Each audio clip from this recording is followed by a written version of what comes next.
पुष्यमान् केशवः पुरुषोत्तमः सर्वशर्वशिवस्थाणुर्भूतादिर्निधिरव्ययः सम्भवो भावनो भर्ता प्रभव प्रभुरीश्वरः स्वयंभू शम्भुरादित्यः पुष्कराक्षो महास्वनः अनादिनिधनो धाता विधाता धातुरुत्तमः अप्रमेयो ऋषिकेश पद्मनाभोऽमरप्रभुः विश्वकर्मा मनुस्त्वष्टा स्थविष्ठस्थविरो ध्रुवः अग्राह्यः शाश्वतो कृष्णो लोहिताक्ष प्रतर्दनः प्रभुतस्त्रिककुब्धाम पवित्रं मङ्गलं परम् ईशान प्राणद प्राणो ज्येष्ठः श्रेष्ठः प्रजापतिः हिरण्यगर्भो भूगर्भो माधवो मधुसूदनः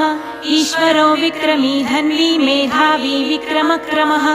अनुत्तमो दुराधर्ष कृतज्ञः कृतिरात्मवान् सुरेशः शरणं शर्म विश्वरेता प्रजाभवः अहः संवत्सरो व्याल प्रत्ययः